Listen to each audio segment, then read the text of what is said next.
Shalom jemaat sekalian, bagaimana kabarnya? Saya berharap kita semua dalam keadaan sehat dan tetap dalam pemeliharaan Tuhan. Jumpa lagi dalam GKM Menyapa. Kita akan berdoa sebelum mendengarkan firman Tuhan. Tuhan, terima kasih, kami akan belajar firman-Mu, Allah Roh Kudus menolong kami. Biarlah kami boleh dapat mengerti, terlebih melakukannya. Pakai hamba-Mu yang penuh dengan kekurangan menyampaikan apa yang menjadi maksud Tuhan bagi setiap kami. Berbicaralah Tuhan, di dalam nama Tuhan Yesus, firman-Nya hidup, kami berdoa. Amin. Firman Tuhan diambil dari Filipi 2 ayat yang keempat. Demikian bunyi firman Tuhan. Dan janganlah tiap-tiap orang hanya memperhatikan kepentingannya sendiri, tetapi kepentingan orang lain juga. Jemaat yang terkasih, ada sebuah kisah diceritakan bahwa musim hujan sudah berlangsung selama 2 bulan. Sehingga di mana-mana pepohonan kelihatan menghijau. Tiba-tiba seekor ulat keluar di antara daun-daun yang bergoyang diterpa angin. "Apa kabar daun hijau?" katanya. Daun hijau tersentak, kemudian menoleh ke arah suara yang datang.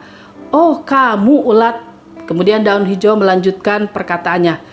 "Ulat, badanmu kelihatan kurus dan kecil. Mengapa?" Si ulat menjawab, "Aku hampir tidak mendapatkan dedaunan untuk makananku. Bisakah engkau membantuku, sobat?" "Oh, tentu. Mendekatlah kemari dan makanlah daunku ini." Daun hijau berpikir, "Kalau aku memberikan sedikit dari tubuhku ini untuk makanan si ulat, aku akan tetap hijau. Hanya saja aku kelihatan akan berlubang-lubang, tapi tidak apalah." Perlahan-lahan ulat menggerakkan tubuhnya menuju daun hijau.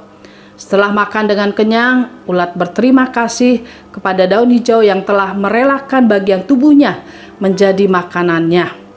Ketika ulat mengucapkan terima kasih, ada rasa puas dalam diri daun hijau. Sekalipun tubuhnya sekarang berlubang di sana-sini, tapi ia merasa bahagia karena bisa melakukan sesuatu untuk ulat kecil yang lapar. Tidak lama kemudian, ketika musim panas datang, daun hijau menjadi kering dan berubah warna. Akhirnya jatuh ke tanah, disapu orang, dikumpulkan dengan daun-daun kering lainnya, kemudian dibakar. Jemaat sekalian, dari cerita ini kita bisa mendapat pelajaran. Apa yang terlalu berarti dalam hidup kita, sehingga kita enggan untuk berkorban sedikit bagi sesama. Toh pada akhirnya, semua yang ada di dunia ini satu saat akan kita tinggalkan. Daun hijau yang baik mewakili orang-orang yang masih mempunyai hati untuk sesamanya. Tidak menutup mata ketika sesamanya dalam kesulitan. Peduli ketika sesamanya berteriak minta tolong.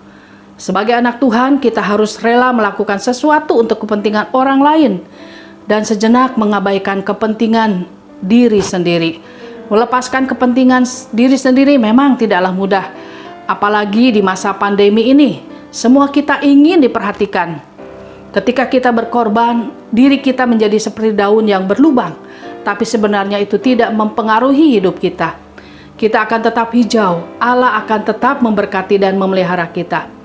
Bagi daun hijau, berkorban merupakan satu hal yang memuaskan karena bisa melihat si ulat tercukupi kebutuhannya. Ia juga melakukannya karena menyadari bahwa tidak akan selamanya ia sebagai daun hijau. Satu hari ia akan kering dan jatuh. Jemaat sekalian, demikian juga kehidupan kita semua. Hidup kita di dunia ini hanya sementara, karena satu saat nanti kita akan meninggalkan dunia ini. Oleh sebab itu, isilah hidup kita dengan perbuatan-perbuatan baik. Kasih, pengorbanan, kesetiaan, kesabaran, kerendahan hati yang bisa dirasakan oleh orang di sekitar kita. Jadikanlah berkorban itu sebagai sesuatu yang membawa sukacita, sesuai dengan firman Tuhan yang sudah kita baca di dalam Filipi 2 ayat 4. Dan janganlah tiap-tiap orang hanya memperhatikan kepentingannya sendiri, tetapi kepentingan orang lain juga. Dalam banyak hal kita bisa berkorban, contohnya membantu tenaga bagi sesama, memberikan apa yang kita punya meskipun jumlahnya tidak seberapa, dan masih banyak lagi pengorbanan yang bisa kita lakukan. Jangan kita menjadi orang yang hanya mau menerima saja, tapi kita juga harus belajar untuk memberi bagi sesama kita.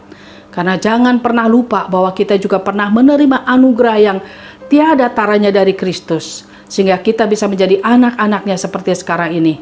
Dan Tuhan ingin setiap kita menjadi kepanjangan tangannya di dunia ini bagi sesama. Amin. Mari kita berdoa.